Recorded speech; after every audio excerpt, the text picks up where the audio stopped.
write content is better than what I can do. I'm an English major from a US university. It might take me like an hour or two to write something that I can do in 3 seconds. Now with AI, that's better. Could you share a bit of what's going on right now in terms of business for your clients? Yeah, so I mean, the average client size that I target is usually between $40 and $100 million a year. That's just in general the business size. If somebody's got a course, what should they be doing? It's about making like more pages that target the keywords that you want to rank. When hiring an SEO expert or agency, how should somebody make that decision? Hey, welcome to another episode of the Content Capitalist Podcast, where we talk with people who are doing at least $1 million a year, many times a lot more than that, and they're doing it off the back of content creation. Now, content creation, a lot of times people think immediately about social media, TikTok, YouTube, blogs, but there's a lot more to it, and there's a whole nother field of content called SEO. And yes, it does involve some of those other things, but we have an expert with us who's actually really dialed in his systems and his processes. Zack Franklin, welcome to the show. Yeah, great to be here again. Zack, I don't know what it is about your voice, but you sound like you're always so chill, so relaxed, like you just came out of a massage in a sauna or something. Maybe because I just woke up. So maybe it's the just woke up voice is what we're hearing. Zack, would you give us an overview of what is it you actually do? What is it that you're world class at? Yeah, so most people know me as kind of like an Amazon guy because this is what I've been doing for basically the last decade. I'm here in Shenzhen, China, which is the e-commerce capital of the world, which is where I met Ken a couple months ago now. And yeah, more than 600,000 companies here sell on Amazon. So I've always been focused on e-commerce here.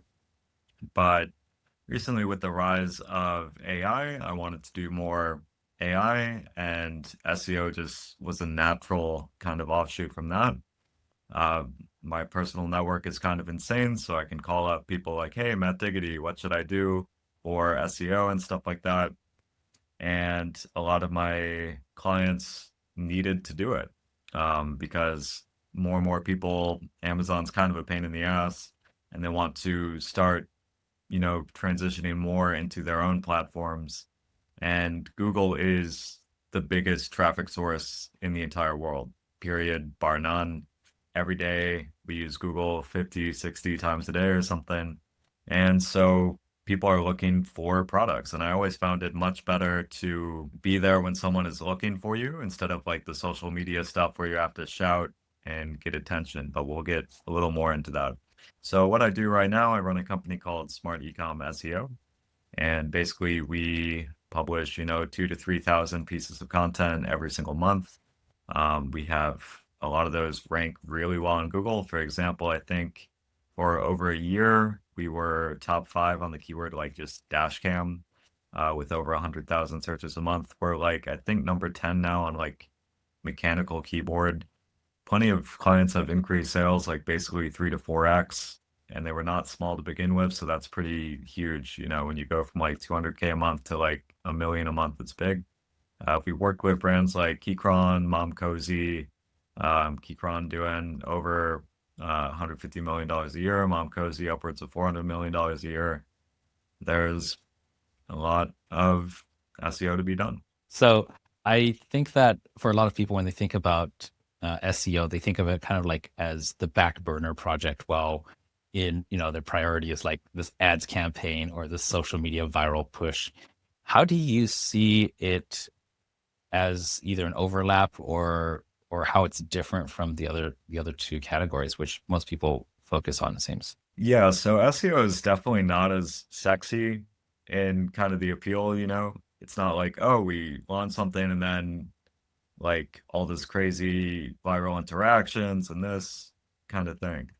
But what it is it's sustainable, it compounds, it grows over time, and it's incredibly useful. So it's another touch point for people. If they first see a viral video, then they go to Google and they search something that happened in that video, or they, search what your problem is and trying to fix it.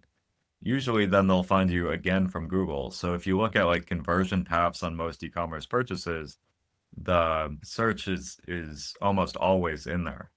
So they might have seen you from a video ad, but the SEO content is what finally converted them into a sale or drew them into your website a little bit more. Because it just requires so many touch points now. People are so distracted with TikTok and everything else to actually like go through and complete a purchase. Takes multiple steps. Yeah, for sure. And right now I'm seeing like I just got a notification, I think 2 days ago, that my Chrome browser, there was an update. So I updated it. And the first thing it showed me when I came back is now when I search in the Omnibar, it's Gemini that is processing the search versus going straight to the front page of Google. How is that, like this shift, how is that affecting what you do? Oh, this is big. So basically, like one of the reasons I focus on ecom, other than the fact that I love ecom, is basically Google has had like a just titanic changes over the last couple of years, and people are kind of figuring out SEO all over again. So usually what people would do before, all these sort of affiliate blogs and information blogs and stuff like that, October, like I think 2023, they kind of just wiped all that off the SERPs. Everything. All these affiliate bloggers, mom and pop bloggers, like travel bloggers, everyone, it's gone. And Google just decided, you know what, people want more of brands. And so they just keep showing ecom brands just super high in the search every time. And so it's much better to go along with what Google is doing and what they want versus like going against the current, because a lot of people are leaving affiliate SEO because it's gotten so much harder to get a good spot. And you can see, a lot of people complaining about the search results in that Google has really changed the character of what's on the first couple pages of search. And also, there's so much additional stuff on the first page of search, right? It's not just 10 blue links anymore. There's like sometimes 40 or 50 different like little widgets. You have people also ask questions and answers. You have this huge AI overview at the top that's only getting bigger and bigger and bigger now. You have video packs, image packs, product packs. It's really getting crowded on the Google search.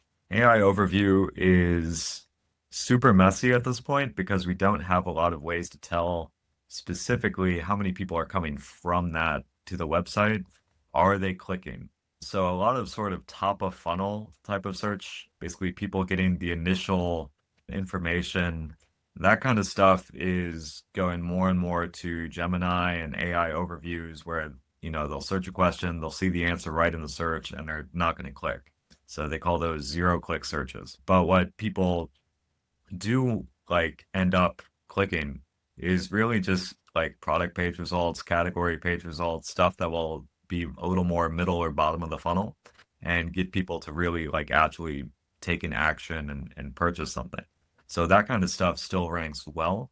But if your blogging strategy is too focused on kind of the top of the funnel, uh, Google's going to keep making that more of a pain in the ass for you over the next year or 2 years. So you're really talking about Google taking people straight to purchasing rather than telling the whole, my grandmother's, secret recipe story Yeah, before, they actually just finding the updated the like so they have basically what's called like quality raters, and it's basically a bunch of volunteers all over the world. Like you can become a quality rater. And they have very public guidelines about what they like and what they don't like on websites, and I recommend everyone to actually read that. But recently they did kind of make an update specifically about recipe sites, like how many times you have to scroll before you get to the recipe and stuff like that. So hopefully we'll see less of that. And Google seems to like, here's a couple things that they reward and also don't like. So what they don't like is if someone goes to the site, clicks back to the search and clicks another search, right? Because then they say your site didn't answer the thing effectively.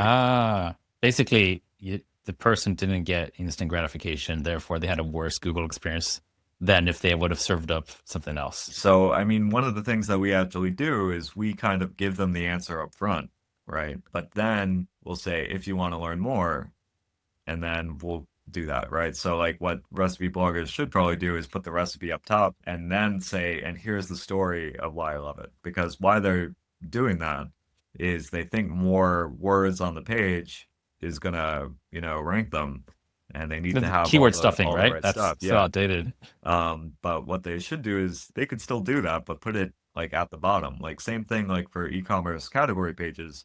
You need to have more data for Google to know what the page is about, but it doesn't need to be like above the products because most of that text is for Google. It's not for the audience, right? So you want to kind of move that down the page so that people can click on the product and do what they want to do with that.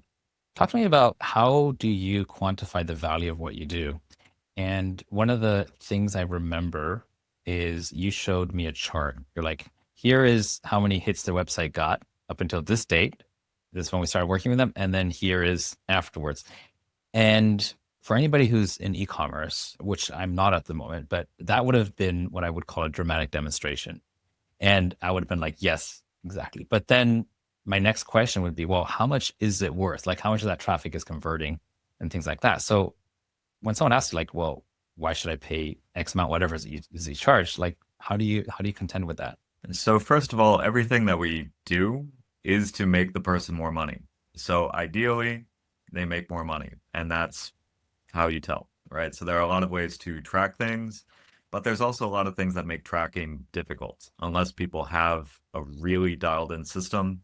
And in China, they don't have a huge focus on like marketing attribution, right? They're not experts at this. So, if you're using something like Triple Whale or something with a first party pixel, then you get a lot more data. But a lot of SEO sales will end up marked as direct, right? So you need to do some additional levels of tracking in order to kind of sift that out. So you have kind of the final metric, which is kind of like revenue and profit. But also, I mean, that's going to depend on, is it a good offer? Is their, website converting? Do people know the brand? So there's a lot of other stuff that go into that. So then you can go a little bit up and say, okay, what can we totally control as SEOs? Well, not totally, but what can we really impact? And that's, of course, like keyword ranking, traffic from Google, just general improvements in this kind of area. So we always try and get as much profit as possible for the customer. And we usually do make an ROI within like a month or two, but too much of it is out of an SEO's agency control to be totally, the KPI there. As far as like, if their conversion rate has always sucked and it sucks after you can send as much traffic as you can to the page, but it's not going to perform as well as another person or another like website. So in general, like picking your clients is really important for an SEO agency because they need to be doing a lot of other stuff right for your thing to go right. So I don't like taking on like a lot of brand new Shopify sites that they haven't figured out like the paid ads yet. They haven't figured out email marketing. They haven't really optimized the pages really well. And so we can do a ton of work, and maybe it won't work because the other foundational stuff is not done. So the general thing that we do is we take on sites that are doing at least $100,000 a month because then we know that all of those other things are dialed in so that we can really, provide a maximal level of effect for the website. But if it's just starting off, it's still something that they like shouldn't ignore. Um, I'm thinking of maybe making an offer for, people that are just starting out, but the biggest thing that they can do at the beginning is just get featured in a lot of places, right? They can do some press releases, make profiles on all these kind of like public websites like Crunchbase. You can get a free DR90 link. You want to just get as many people kind of talking about you as possible, and just Google sees you over and over and over on the web, on the internet. And then also, if people are just searching for your brand directly for Google, that's like a huge positive signal. You can even kind of fake that, and a lot of people do.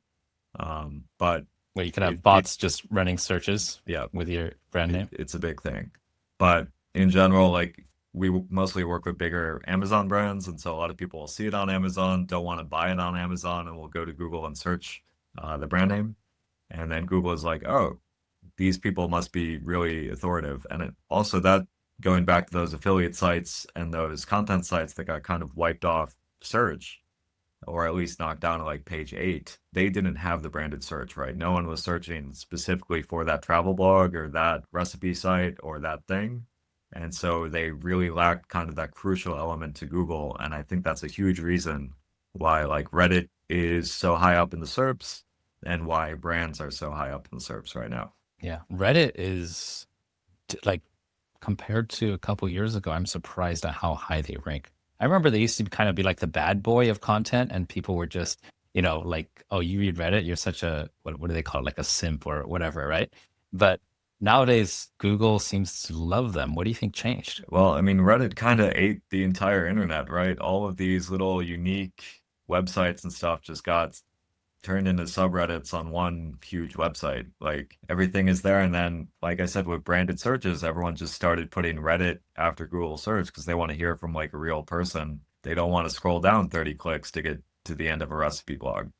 So because of that, and people spend so much time on Reddit, so the site metrics were incredibly good for Google. They check, what's called dwell time, how long does someone spend on the site? And there's so many links just going to Reddit. All the SEO metrics are great. And, people are all, of course, going to talk about like the Google Reddit kind of deal where millions and millions of dollars are trading hands. But for the first time, I think like a And month is that ago, public information? The Google, it is. Could you tell me a bit about that? no, I I forget heard enough it mentioned. the Okay. details because it's like months ago to have it like quotable, but just look up like the Reddit Google deal. I think, millions of dollars there. Got it. Got it. Yeah. I think that Google still pays a whole bunch to Apple to have them set as a default search engine, right? On new phones. I mean, this opens up like a whole other can of crazy with all the different lawsuits. So one of the main ways SEOs learn what works, and I think that this is probably a good topic, is how SEOs actually figure out what is working and what's not. One of the big ways is all these lawsuits that Google is always in because they have to divulge a lot of information that they really don't want to do. A lot. For example, one of the recent Google lawsuits, maybe a year or two back, they had to say, look, we can't understand what is on the page, but we can fake it really well because we have user interactions. Like they look at user interactions, which are definitely from Chrome. So that's a huge thing because they own the browser and they own, Google. They look at kind of the right words in the right places. They look at this kind of stuff. Two, another way, and one of the coolest ways that I think someone showed that the Google algorithm is really just an algorithm and it's math, it's the right things in the right places. There's this crazy guy named Kyle Roof, and what he did was just genius. So SEOs do all these little contests where they come up with like who can rank for this term in a set time period, right? And he just won, and he's won all the time. But the crazy thing was that the whole content of the website was like lorem ipsum text, everything except for the right keywords in the right places, done the right amount of times, all this stuff. Ranks number one for rhinoplasty plano. And, if you go to YouTube and you type Kyle Roof, you'll hear the story and it's just unbelievable. And he was able to do it again and again and again because every year people go to him and they're like, there's no way that this would work now in 2023, 2024, Do you think he's 2025. got like a mole in Google or something where he gets like how would So someone know and how go we to can crack the figure code? out is just by testing a lot of different things, right? And so this is one of the other way of how to actually test that he found out and he has a patent on this and it's genius. So if you like button mash on like a keyboard and you on Google and you just search and there's like a blank page of search results, now you have your own page that you can control different things, right? So you can, for example, make multiple versions of that page with the button matched keyword of just like a bunch of random text. You're the only person on the page, right? So you can test if I add an H1, does it rank above the page without an H1? If I change, if I change this, does it move So you up could or just move start down? doing bracketing to figure out what all the features are and which ones Yep. prioritize So what. that's how people have figured out a lot of what actually works on search. And then the other thing is, looking at the search results all the time because Google shows you what it wants to be number one because that thing is the number one thing on search. Like you can look at the first page of Google and you don't want to be too different from that, right? You don't want to come up with totally your own content, which would be interesting on like a Facebook type of content. But SEO, you actually should not be like crazy original because Google is kind of expecting a certain thing, like maybe it's a certain content format For It's kind of example, like if what they say about houses, right? You want to paint your house beige because that's the most sellable version, right?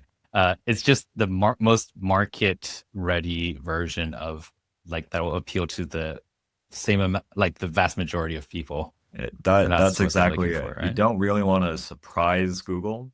You kind of want to have an amalgamation and perfect combination of everything that's already on the first page, but make it better. At least I believe that's what works, and that is what seems to be working. It's very different from kind of the TikTok or Facebook or something where the more different you are, the more you kind of get rewarded for that. You know, you find a new hook, you find something interesting, a different camera technique. People are like, whoa, what's that? But with SEO, you know, you have to write just as much for Google as you have to for the actual reader. And so it can be tough to actually balance that. Yeah. Yeah. Two totally different games. Now, I know I enjoy geeking out on this stuff so much. However, I think a lot of people who are going to be listening are going to be people in the consulting, coaching slash education space. And I'd like to touch on like what they should be doing. But before we do that, could we talk numbers a little bit? Because I bring people on here who actually know this shit and know what they're doing. When it comes to your clients, you don't have to name any names, but like how many zeros are behind these revenue numbers that are happening? You mentioned a couple at the beginning. I know you're also working with Shopify, some of their biggest brands. Could you share a bit of what's going on right now in terms of like turnover in business for your clients? Yeah, so I mean, the average client size that I target, and most of our clients fall into this range, is usually between 40 and $100 million a year. And that's Split before or between after working with you? That's just in general the business size. And so the reason is because I don't want to be too mean to some of the bigger clients out there, but some of the bigger ones, they think they're like Apple, right? They are really into their brand, and the amount of work that you need to do and the amount of communication and the amount of everything once they hit like, you know, nine figures, it's totally different. Like a client doing $80 million a year, maybe they'll talk with you briefly once a month. If they're like, you know, a $400 million company, they might text you every morning, what are you doing today? Like, do this, do this, do this. They're much more like kind of pushy and a lot more demanding about different things. Like for one of our $200 million a year clients, the CEO reads every single word that we write, right? He checks every image.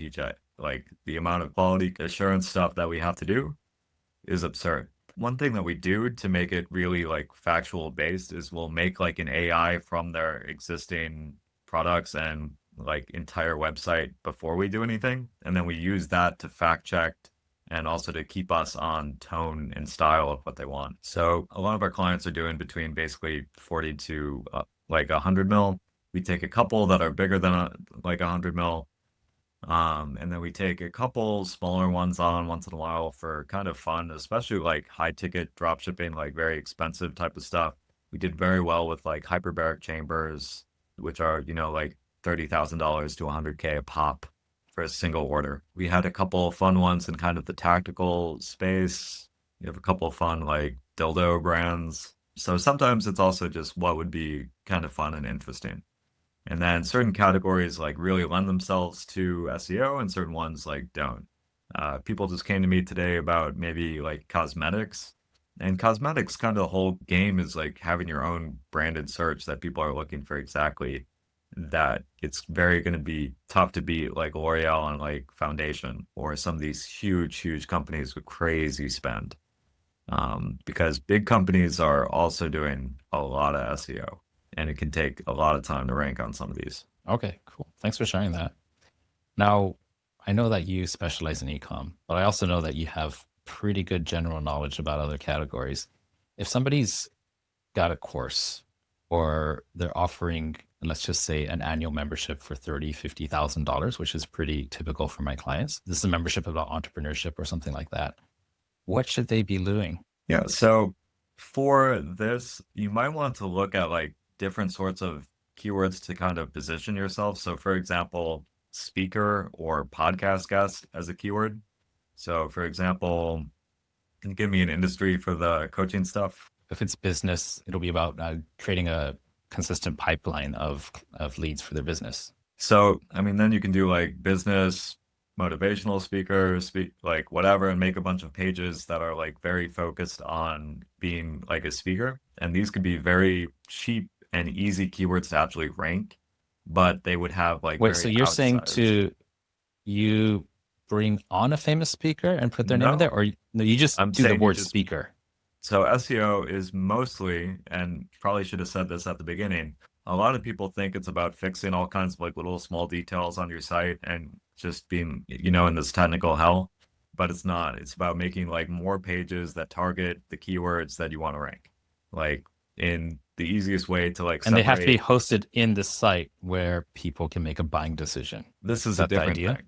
That this is a whole other discussion. But basically, think of more creative ways to get value out of it. So everyone might try and rank like business coach, but very few people might try to rank for like business coaching speaker or something that still might have a couple thousand searches a month, and people might want to pay like speaking fees. Or you could rank for like something expert. So you can position yourself as a coach doing that. I haven't done any SEO for coaches, but I know people that have like successfully ranked themselves as like public speakers. And in America, that can come with a lot of appearance fees and professional stuff.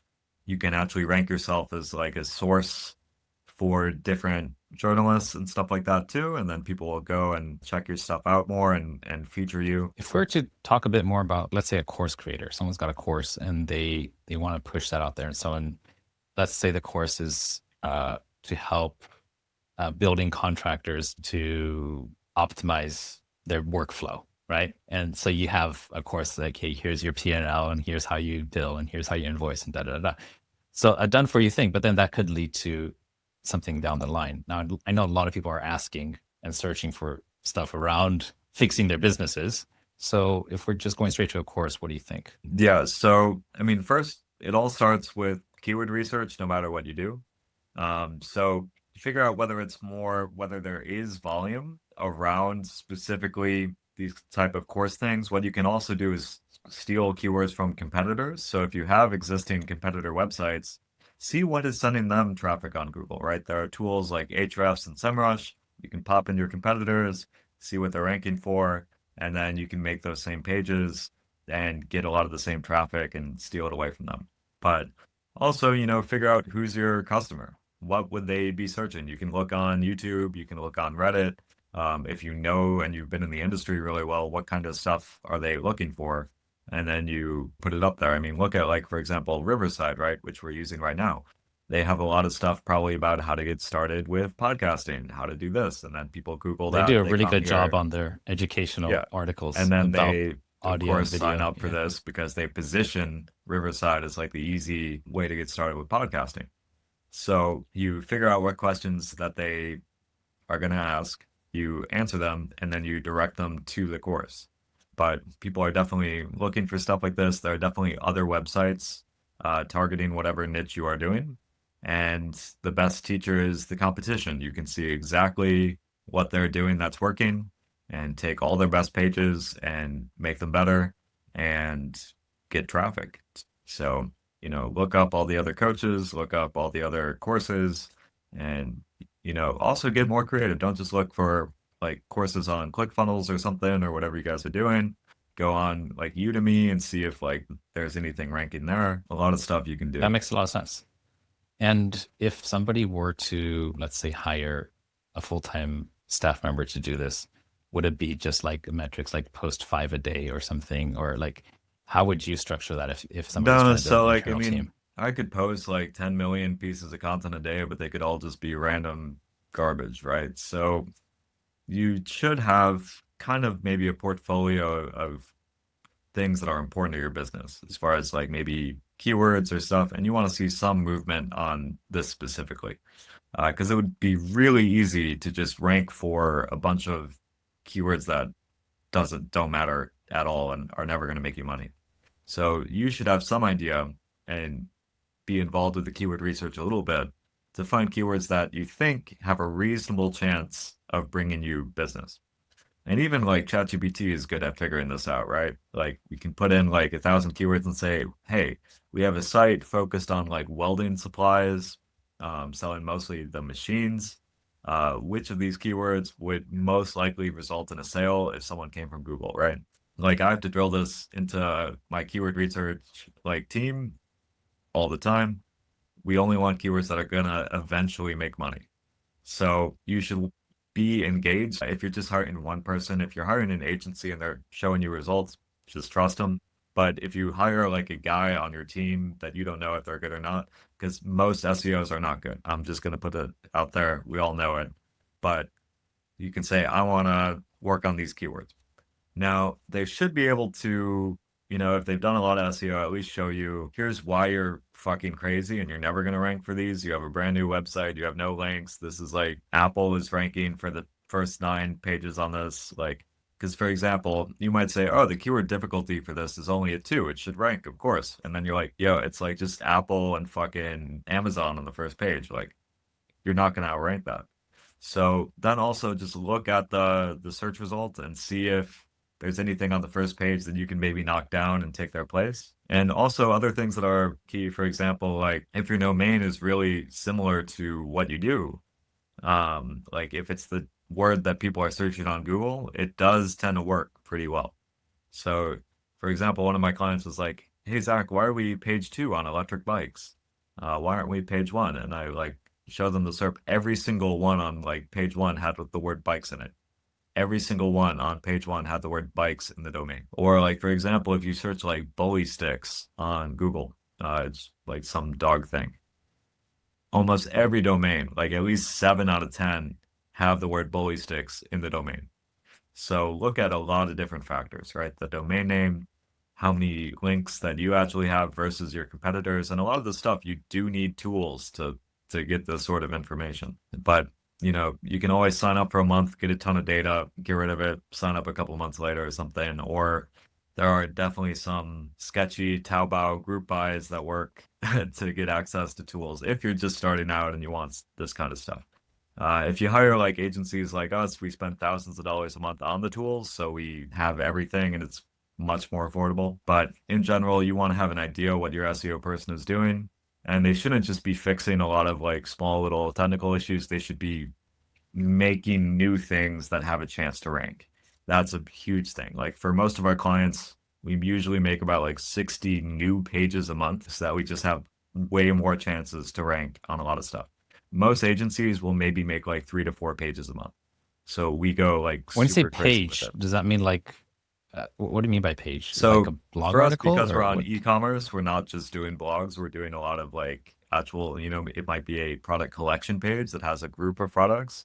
Because also, if you notice, like go to Google right now, people listening, and type in boxing gloves. What you're gonna see is it's like 7 different sites that have the slash collections in there. So you see that a group of products is what Google wants to rank. And why like Google would want to rank a group of products is because if they send it to one product page and that product is out of stock, um, that's a bad experience for the user. So they would rather send it to a page that has multiple products and multiple options because it's safer for Google.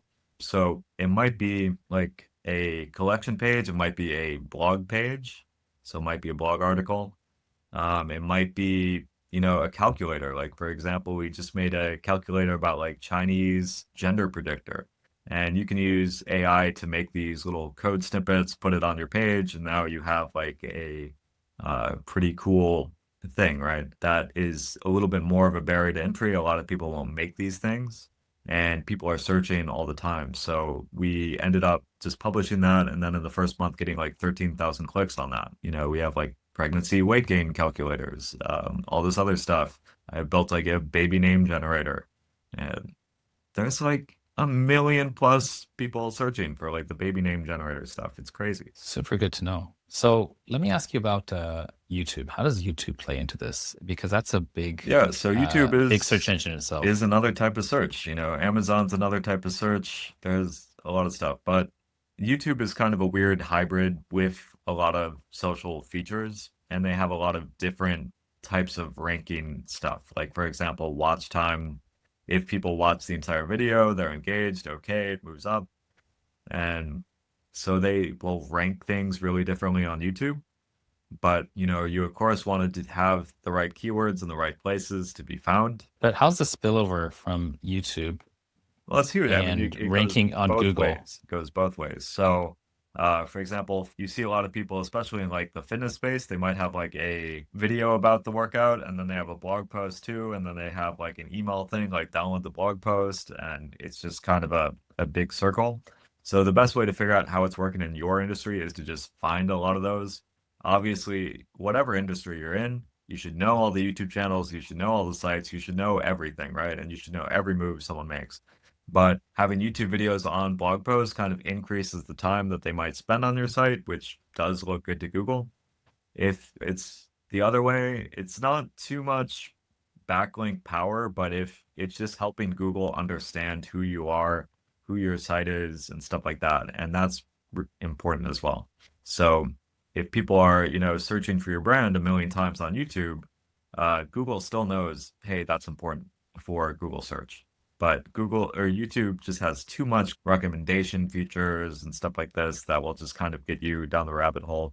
I've been less and less happy with YouTube, just because you'll search something, you'll start scrolling down, and it'll be like just random videos that they're suggesting you, and you're like, but I searched this, I want to see this, and then it's just a bunch of like random stuff all the time. It gets pretty random. I have this plugin. It's called Undistracted. You know that Chrome plugin? Yeah, Basically, I I need I could probably just someone take all the else to news set it feeds up off with of the all the pass. social media. Problem, I've tried to block myself from using certain types of like content, like social media stuff, but like I will find a way around it. Like I'm too My wife smart to laughs at me for then that. like do So this. many Like I times I've will, deleted stuff. Yeah. even if I block stuff at the router level, then I'll find a different way to do this stuff, and it's Yeah, just just switch on 4G. maybe 3G, or I'll just turn off my VPN. That's Yeah. the best thing. Like to avoid American political news, I can Oh, just turn off my there you go. VPN, and then There I'm you in go. my China bubble, and it's Yeah. excellent. No, what I do is like when I'm on Facebook, I want to be there to work. And so, and the same goes for Instagram and YouTube. So the news feed is pretty much what the algorithm wants to feed me. But everything else, like what's inside of a Facebook group or it's inside of the chats or what the specific people I follow are putting out there, that is stuff I can select. So this plugin just takes out any algorithmically generated, feeds and leaves the rest in there. So that's helpful for me. So I don't get swallowed up every time I open up the browser. But my phone, I cannot control that. So that's the scary part. For just live in China and then just turn off your VPN, and you'll be good. Yeah, but then there's what's the Chinese version of TikTok again? Douyin, but I kind of need like a Chinese ID. I tried to download that, and then it just Oh, didn't work. really? It's I not could, available if I I could do it, but it's like too much trouble. I could have no like not someone enough else log in on their incentive Apple for you, right? ID and download it and like all that, but I'm not going to be bothered with it. Yeah, got it. Well, look, I want to ask you something because every time I search something on Google, Google has a whole bunch of sponsored stuff before organic. Now, do you suggest like to play in both fields or Yes, like really try to optimize 100%, one and then the next? 100%. And even if you have to start with something first, if you're no matter what size of business you are, you should be doing some Google ads. It's absolutely fucking ridiculous how good it is. Because look, it can take you months to be in the top couple spots on a keyword, and you can also just pay for it.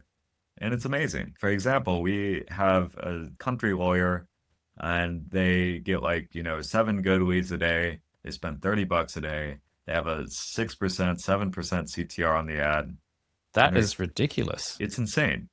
$30 results in 7-ish leads a day. Yeah, so whatever coaching or service or any sort of business, if you don't have a basic Google ad running, like this would be the first thing to run to and do.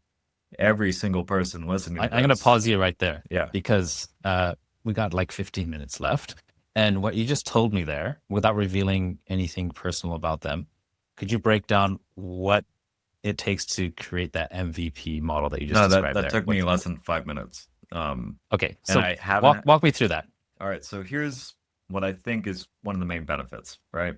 So with social media type of content and a lot of the content that you guys are talking about on this podcast, for me, the problem is you see it, okay, now it's off the page. Now it's not, I might be wrong, but typically, unless you're running ads behind it to keep the stuff in front of people's faces, it's off the It's tough to algorithm. keep it going. It's tough to keep Yeah. it going.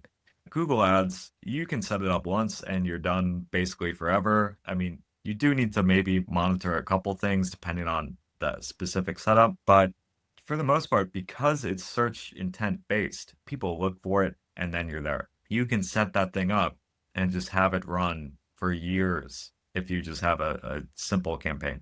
Like this is literally just the country lawyer and the country law firm. Those are the only two keywords. I had to go in and maybe like take out 2 or 3 small things, but it's super simple. So you just go to Google, make a search campaign, figure out a couple of good keywords that describe what you do. Like you could be, business coach, you could be something. Also, it might depend a lot on the geo. So if a lot of people are listening and they're in America and they try and do an SEO camp or a search ad campaign for a lawyer, the clicks might hurt. Those can be expensive. Different industries are going to be totally different ones. But for example, I don't know if a lot of people are doing it for example, like content creator podcast. So that could be like a good keyword that will actually get a lot of people into your ecosystem easily. You could And also where are you do sending people? YouTube Is there ads. like a lead Yeah, so capture for page first? yeah, Or so for like the law firm, they're just going directly to like a like get help now, tell us your issue and we'll get back to you. And then like they just get tons. And it's been interesting like reading just all of these. But also on the SEO side, we took them from basically nothing. I built the site like last year sometime. Now they're doing like 17, 18,000 clicks a month with, and they keep attracting like crazy backlinks. Like they got featured in Forbes organically because they just like quoted something. They like search Google. When you are ranking really high in Google, people like find the stuff and like cite it and quote it in other articles.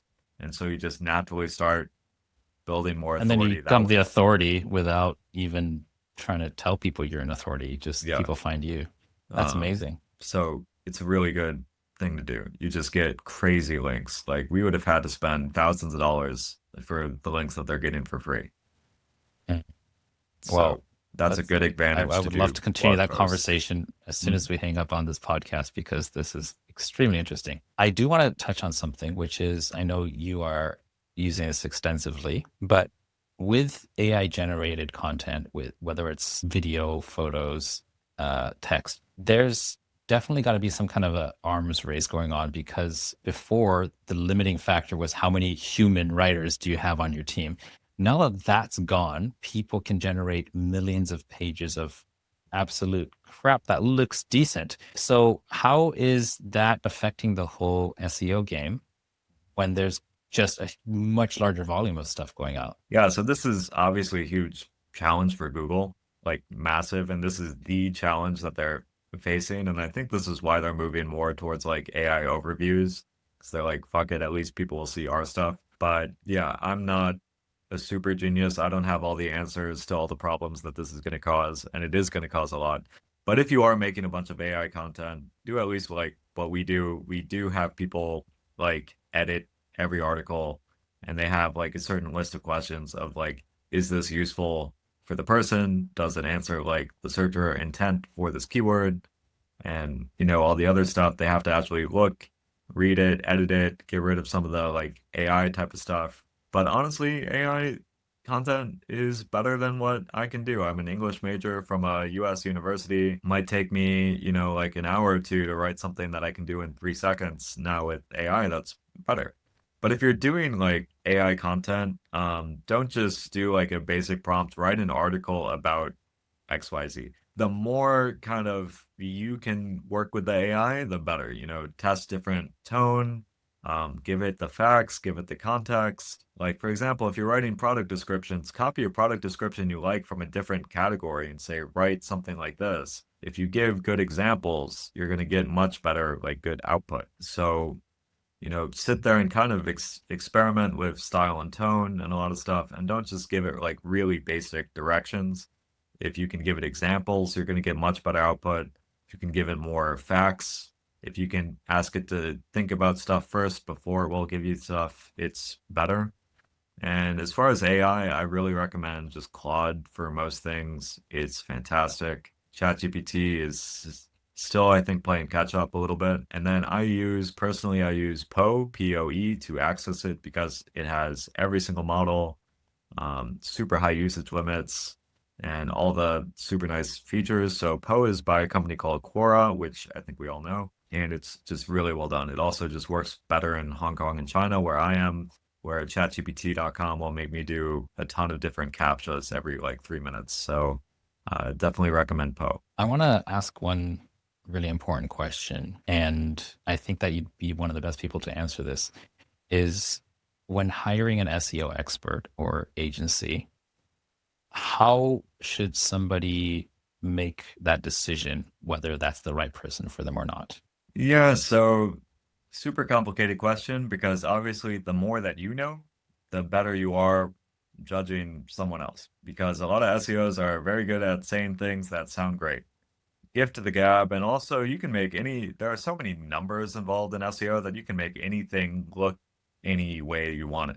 But, figure out what their approach is, figure out if it's more, I'm going to make new things that are going to rank you for more things, or I'm going to fix your meta descriptions. If it's like, I'm going to add alt text to all the images and that's their main suggestion for you, like it's not good. So the more that they're making new things for your site is probably better. Figure out, are they also re-optimizing old content is probably the easiest thing. So see what their approach would be for like quick wins.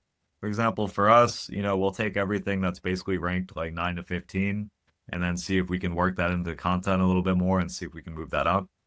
That's like a really easy, super effective way for a lot of people to unlock a lot of immediate value from their pages. Uh, so figure out what they can do that's really actionable in the short term, medium term, and long term. Figure out, are they getting things done on time? What sort of person is the person in general? Do they have a reputation in the industry? Do they have records of past success? Just all the general stuff. But most importantly, probably, is don't get locked into like, a 6 month, 12-month contract because then you really can get fucked. Like, Yeah, that was my next question is like, how many months grace should you give someone? Because I do know that there is a ramp up period and there's a reasonable one. And I think I've been led along by some people who kept saying it's going to happen, it's going to happen. And it wasn't actually in the SEO space, but in the SEO space, what is a reasonable amount of time where you should see a significant uptick? here's the thing, at every point you can see progress, right? But you might not necessarily see so much of like the revenue and stuff for a couple months, but you should see like, because a lot of the revenue from SEO is going to happen when you're ranked like solidly on the first page, maybe like, position 1, 2, 3, and 4 are getting most of the reward. Down first page a little bit, page 2, nothing, so like, but if they get you from like page 9 to page 2, that's progress, right? That's huge. But you still might not see a lot of reward, but you can see that movement is something happening there. So they should be able to demonstrate, here's what we did, and here's the effect that it had. And this thing, even though it might not be making you money yet, it moved from like, position 50 to position 20. And here's our strategy on how we're going to move it up. But also, if your site is brand fucking new, no matter what they do, no matter who is doing the work, Google just kind of throws you in kind of a sandbox and they don't trust you yet. And also, like, I like to think of kind of like we shoot for basically like 20% growth every month in kind of like rankings, traffic, stuff like this. And most sites hit that, but it might be seasonality, it might be all kinds of stuff. Also, if your site's like really new and let's say you're at 10 clicks a day, 20% is now you're at 12 clicks. Like, so in the beginning, you might be growing 20, 30, 40% a month, but it's going from like 20 clicks to like 30 clicks, and it's not incredibly exciting. But later on, if you're doing like 1,000 clicks a day and that's 20% increase, oh, an extra 6,000 clicks a month, that's an extra 200 clicks a day, and that's valuable. So it really does kind of grow exponentially. and it's huge once it's big, but you should never just wait and have nothing going on. There should always be something like moving. You should always see like, but also you can see in different things. Like, for example, like let's say they do keyword research, you can look at the keyword research and see, do they understand your business and what you're selling and who your customers are? Or are they like totally weird? You gotta ask some pretty, clear questions to them, especially if you're hiring someone. But also figure out, who are they learning SEO from? What's their source of information? Are they keeping up to date? Do they go to conferences? Are they actively involved, or are they just doing stuff they learned like 5 years ago? How important do you think is an agency's portfolio? Like if they say, hey, I'm helping these 5 other people who are similar industries and really big shots. I don't know. I don't think it's actually maybe that important if they're starting off, but they have like a really good plan, techniques, they have success in other areas, they know what they're doing roughly. Like when I started this agency, because I have a lot of experience in a ton of other stuff, Amazon wise, ecom wise, ad wise, everything. But I did like drop my rights. I'm like, hey, I haven't done a lot of SEO. Let's try it. And here's the rate for a couple months, and it worked. That site, I worked with them for 2 months. They were a new site, and now in the last year, I looked this up the other day because they actually want to come back. They got like 200,000 plus clicks, right? So I spent 2 months of work with them, and then yeah, 200,000. So I guess what you're saying is like you got to know enough about SEO to know if these guys are bullshitting you or like you Yeah, got to but know, I educate think this is yourself. always, but I mean, this might also not be a very good trait of mine, is that I always learn the shit because I think everyone's going to try and rip me off. Like, for example, that's why I learned programming, and it was because people were ripping me off. And then after that, I'm like, dude, the thing that you're saying is going to cost like $6,000 and take like 3 months is something I can do in 3 minutes. And then you just download the plugin, boom, hey, it's done. So, I mean, the more you know about a lot of different things, less people can take advantage of you. And I'm going to be honest, like in America, in Europe, in like high cost countries, agencies like take advantage like crazy. Yeah, it'll cost like $300 to install a Facebook pixel. Yeah, we need to like, the cost people tell you for stuff that takes like 3 minutes is fucking ludicrous a lot of the time. I think we offer like a crazy value for what we do, but like we're very Chinese priced, right? We're Chinese organized 100% in that we're super fast. Like we do more work than everyone else. We charge not a huge price. We're probably like less than half the cost of an American agency, and our talent is really good.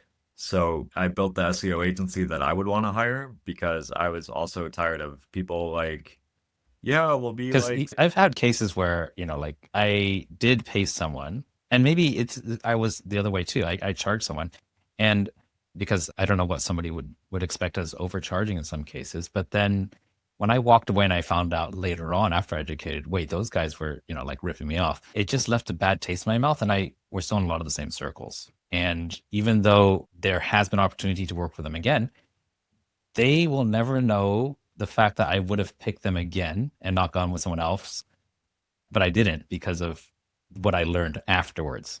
And I wouldn't say it was unethical because, it's a business margin, but it didn't feel like the kind of person I'd want to continue working with. yeah, exactly it. It might just be because I'm in China and prices for anything people do is lower. If you take a taxi like you did, you're like, wow, I paid $3 and I went halfway across the city, or stuff like that. I still don't charge like anywhere near like American rates, even though we do a lot more. But I think in general, pricing should be fair and built on like a mix of things. Like I just hear agencies charging like $10,000 for a landing page, and it's like, dude, like you're kind of crazy. So I don't know. Yeah, people will pay. So I like to close off these podcasts with a question, and I'm going to get to that in just a minute. But before I do, I just want you to think about what are like 5 strategies, white hat or black hat, that don't work anymore, but that people have probably heard at some point when it comes to SEO. Could you think of that? Things that people just need to forget about and not even think about doing because it's just a waste of time. I think there's a lot, but I think that they would be really niche for your audience. That would be like, what? Well, like let's say in general. trying to figure out what your audience would already know and think about. Because for example, I mean, I can say stuff like, press releases are not going to get you any do Press follow releases. Okay. backlinks really, but they're valuable in other ways. Google picks you up and kind of figures out who you are. Maybe like a lot of the Google stack, cloud stack, whatever, Google can kind of see through that stuff. Super high velocity content. If you're publishing like 100 pieces a day, you'll probably get smacked down at some point. PBNs surprisingly still work, actually. So like private blog networks. But the keyword is private. So don't be buying Fiverr backlinks and shit like that. Also, things that people that are business owners do that's usually a mistake is just a lot of different ways of buying backlinks. So for example, I kept getting those ads like for boundless leads or whatever, which is like 10,000 automated whatever backlinks. No, I've seen all those tanks in their like case study on their thing just tank. So links are like steroids. They can make you, really strong, but they can come with a lot of side effects. So you do want to be careful. And if you're buying any sort of sketchy backlinks and you're working with an SEO company, you need to tell them. Because I need to like put you off in like a different silo, like not connected to anything else, right? Yeah. Not Um, contaminate you the rest of what you're doing. Yeah. But your SEO company should be able to help you get links in a lot of different capacities. One of the other thing is like it's not also always about the links. So like a change on your website is the fastest way to do whatever. So when you open like a website and you have that big header with like an H1, change that to the number one thing you want to rank for. So for example, we had like a FBA prep company once in California and we just changed it to California FBA Prep. You know what they ranked for in 4 hours? California FBA Prep. Sometimes it's really simple stuff that really can blow stuff up. SEO is really content and links over a long period of time. But I don't know enough about your audience to know what kind of like stuff I should really avoid them No, or tell this is them to good. do. It's But like, helpful. It's yeah, helpful. don't buy super sketch Fiverr backlinks or backlinks that are really automated. The best way is kind of, like go on podcasts, get featured in news, do stuff that's like legitimately helpful for other people, like something you could do if you have a bunch of friends with like software or other websites. Leave a testimonial on their page with your website that links back to you. So you make them look good, you get a testimonial. There's so many different things that you can do. And then the other thing is really, know your market, study the competition, figure out where you are in this ecosystem because your competitors are your best teachers and they'll show you everything. So if you are doing SEO, but you don't know all the different sites on the page one of all the different things you're trying to rank, or you don't know like what's going on, you're not going to have a very good chance of success. Like SEO is kind of a zero sum game, in that if you move up, someone has to move down. So, you got to know your competitors, their weaknesses, you got to know yourself, and that's how you do it. Would you say that everybody that's on page one of Google is at some point, at some level, has a professional SEO manager in there?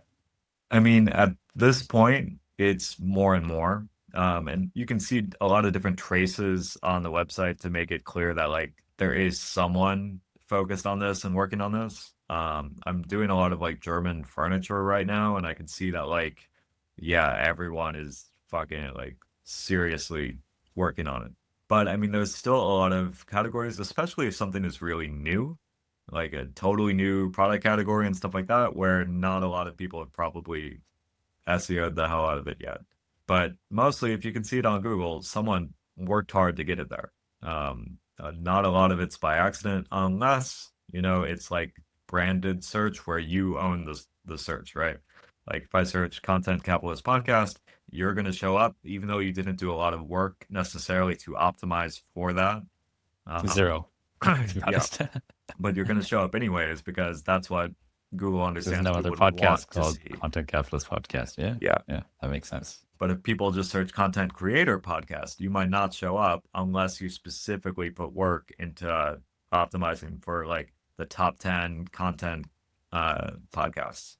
I'm really lucky to have a Japanese last name and an English first name. It's just like I have a Yeah. very, very easily rankable Speaking name. speaking of like, just Zack Franklin, there were a bunch of like other Zack Franklins that were doing some shit that was just not good. I think one was like a murder suspect, one was like arrested for like, 20 pounds of weed in Ohio. They're like football but now if you look at the search, it's like basically just me.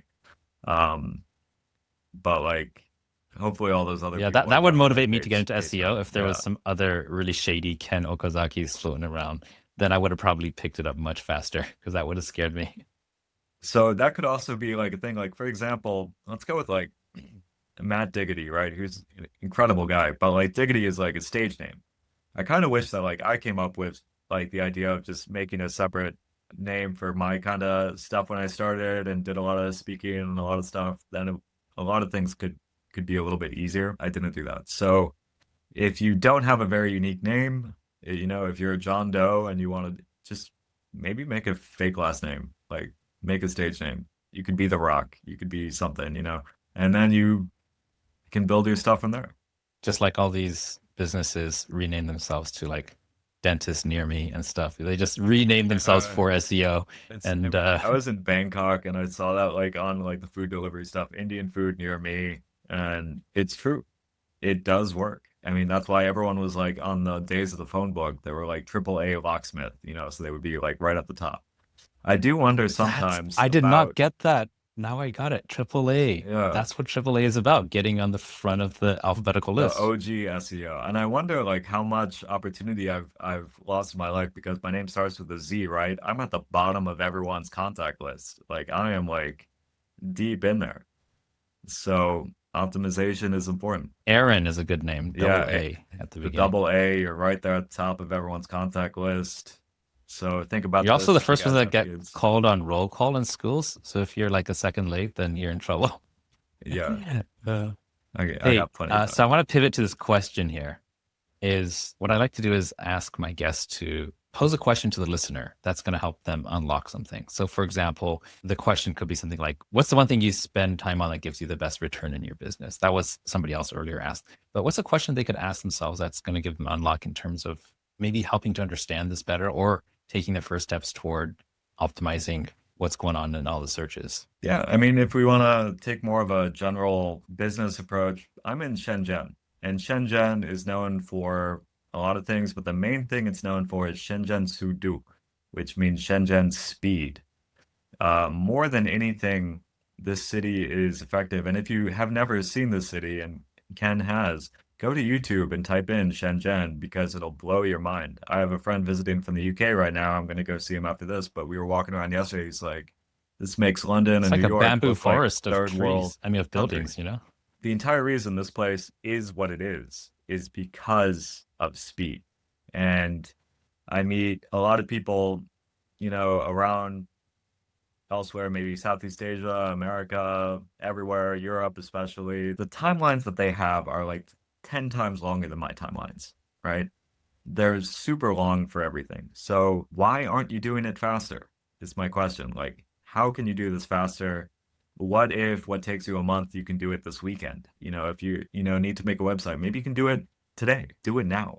And my general mode is just now. I mean, even though I was a huge procrastinator my whole life growing up in America, once I moved to China, that changed, and it's just really like a do it now mindset. So my question to you guys is, how can you do it faster?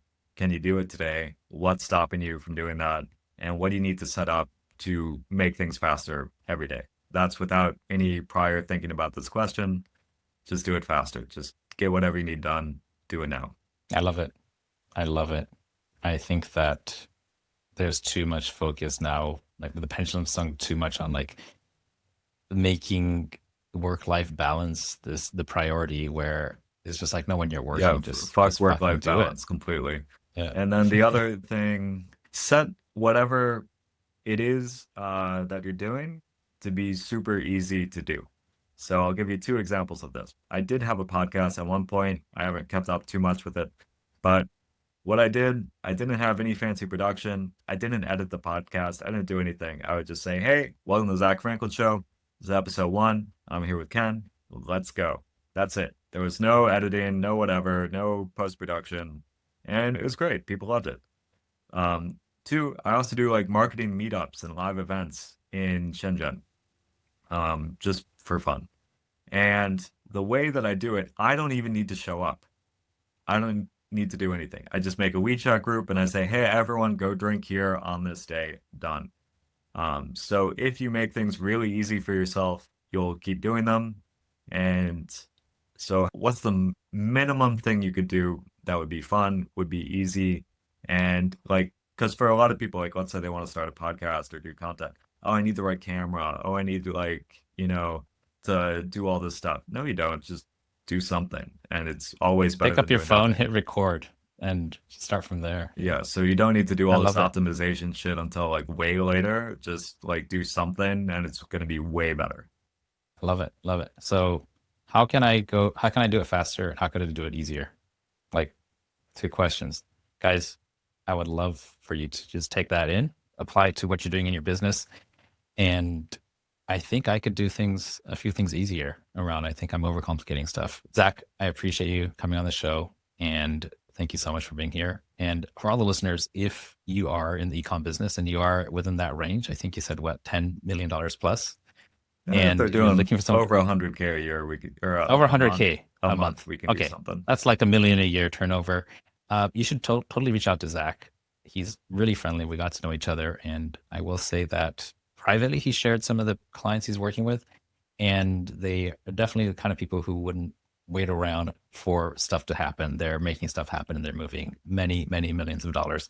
So do get in touch if that's something that you want. Otherwise, I will see you next week. Thanks, Zach. Yeah, And thanks, I Kevin. appreciate you coming on the show. No hustle, worship here, we're a different breed. Action is what we got if action is what you need. Content capitalists, we're breaking the mold. Cause the old ways fame, new stories to the toe. So content capitalists, get to the prize.